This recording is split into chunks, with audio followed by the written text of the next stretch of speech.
तो पार्ट 2 में बोले थे ना पढ़ने के लिए, तो पहले बुक पढ़ लेना, उसके बाद ये पार्ट 3 को देखना। तो ये क्लास 10 का ऑब्जेक्टिव है इकोनॉमिक्स का। कौन सा बुक है? इकोनॉमिक्स का बुक है, जिसमें चैप्टर 1 का पार्ट 3 वीडियो है। कौन सा है वीडियो? ये चैप्टर 1 का पार्ट 3 वीडियो है, पार्ट 3। तो कंप्लीट करेंगे इसमें। तो पहले बुक पढ़ लेना, उसके बाद इस वीडियो को देखना। तो 41 प्रश्न कह रहा है कि हमारे राज्य में कार्यरत केंद्रीय सहकारी बैंकों की संख्या है। बताओ तो हमारे राज्य में कार्यरत केंद्रीय सहकारी बैंकों की संख्या है, कितना है? तो कितना है? 25 है। कितना? 25 है।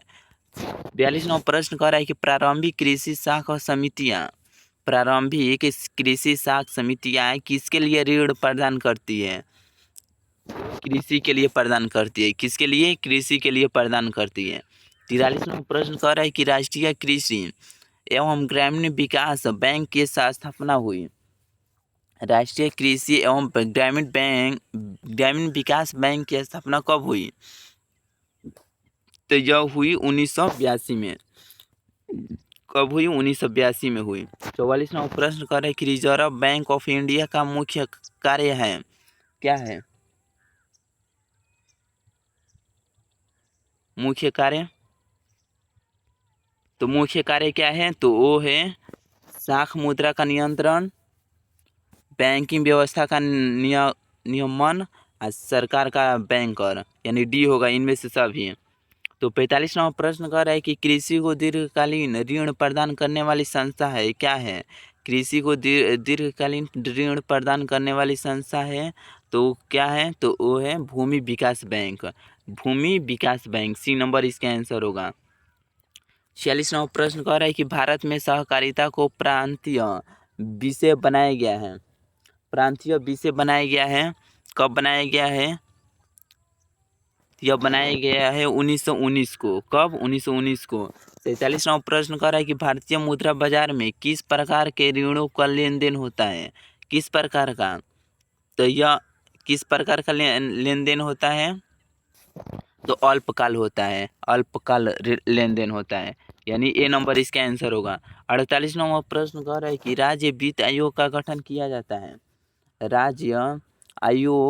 राज्य वित्त आयोग का गठन किया जाता है तो पंचायतों की वित्तीय स्थिति के पुनरावलोकन हेतु, यानी ए नंबर इसका आंसर होगा।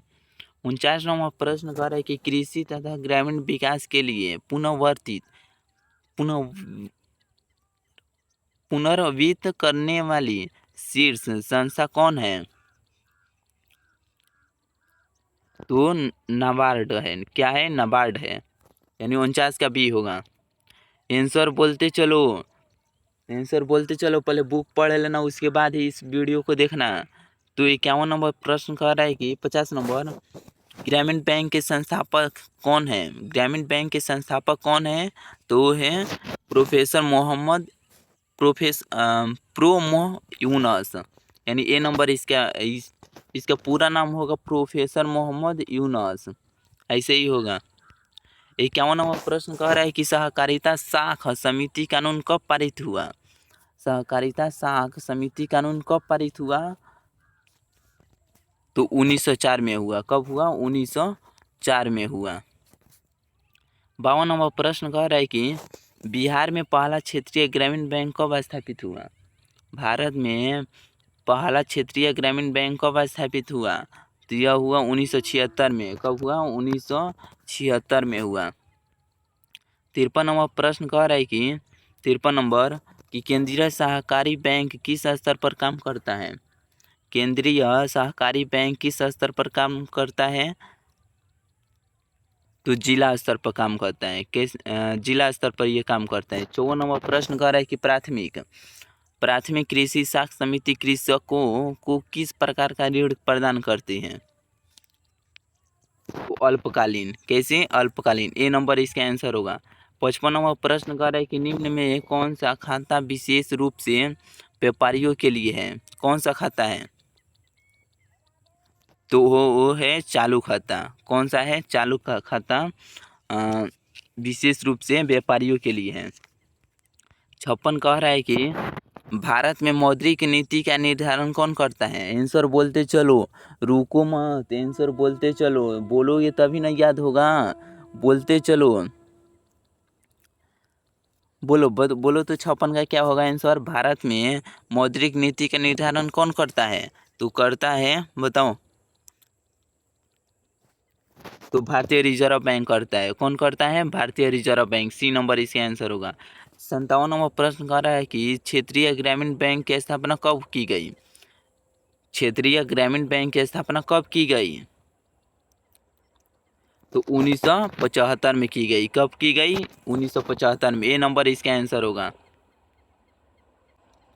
तो 58 नंबर प्रश्न कह रहा है कि 58 नंबर 1929 की आर्थिक मंदी का सबसे बुरा असर किस पर पड़ा? किस पर पड़ा? 1929 की आर्थिक मंदी का सबसे बुरा असर किस पर पड़ा? तो अमेरिका पर पड़ा। किस पर पड़ा? अमेरिका पर ये बुरा प्रभाव पड़ा। 59 नंबर प्रश्न कह रहा है कि युद्धोत्तर पुनर्निर्माण के लिए पैसे का इंतजाम करने हेतु किस संस्था का गठन हुआ? युद्धोत्तर पुनर्निर्माण के लिए पैसे का इंतजाम करने हेतु किस संस्था का गठन हुआ? उस संस्था का नाम क्या है? तो उस संस्था का नाम है विश्व बैंक। क्या नाम है? विश्व बैंक। बी नंबर इसका आंसर होगा। 60 नंबर प्रश्न है कि निम्न में से कौन पूंजी बाजार का अंग है? बताओ तो इन चारों में से पूंजी बाजार का अंग कौन सा है? तो वो है औद्योगिक बाजार, प्रतिभूति बाजार, विकास वित्त संस्था, यानी इनमें से सभी, यानी डी नंबर इसका आंसर होगा। 61 नंबर प्रश्न कह रहा है कि सहकारिता साख समिति विधान कब पारित हुआ? सहकारिता साख समिति विधान कब पारित हुआ? तो 1904 में हुआ। कब हुआ? 1904 में हुआ। 62 नंबर प्रश्न कह रहा है कि निम्न में से किस बैंक की स्थापना पहले हुई? निम्न में से किस बैंक की स्थापना पहले हुई? तो पंजाब नेशनल बैंक की हुई, सबसे पहले हुई ये पंजाब नेशनल बैंक की। 63 नंबर प्रश्न कह रहा है कि व्यापारियों 61 भी हो गया, 62 हो गया, 63। व्यापारिक बैंक का एजेंसी कार्य क्या है? व्यापारिक बैंक का एजेंसी कार्य क्या है? बताओ तो इन चारों में से व्यापारिक बैंक का एजेंसी कार्य क्या है? तो वो है प्रतिभूतियों का क्रय विक्रय करना। बी नंबर इसका आंसर होगा। 64 नंबर प्रश्न कर रहा है कि सहकारिता का मूल तत्व क्या है? सहकारिता का मूल तत्व क्या है? तो वो है स्वैच्छिक सदस्यता, आपसी सहयोग, जनतांत्रिक संचालन, यानी डी नंबर इसका आंसर होगा। 65 नंबर प्रश्न कह रहा है कि भूमि विकास बैंक को पहले किस नाम से जाना जाता है? भूमि विकास बैंक को पहले किस नाम से जाना जाता है? तो नाम है उसका भूमि बंधन बैंक। क्या है? भूमि बंधन बैंक। सी नंबर इसका आंसर होगा। 65 का सी होगा, सी। 66 नंबर प्रश्न है कि सूक्ष्म सूक्ष्म वित्तीय संस्थाओं की शुरुआत किस देश से हुई? सूक्ष्म वित्तीय संस्थाओं की शुरुआत किस देश से हुई?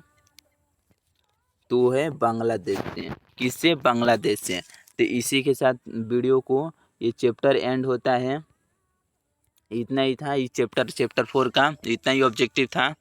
तो मिलते हैं इसके नेक्स्ट चैप्टर में। तो चैप्टर वो स्टार्ट करने से पहले बुक पढ़ लेना, पर बार बार बोल रहा हूँ, बुक पढ़ लेना, उसके बाद ही वीडियो को देखना। तो वीडियो अच्छा लगा होगा तो लाइक कर देना, चैनल को सब्सक्राइब करके रखे रहना। तो मिलते हैं इसके नेक्स्ट चैप्टर में।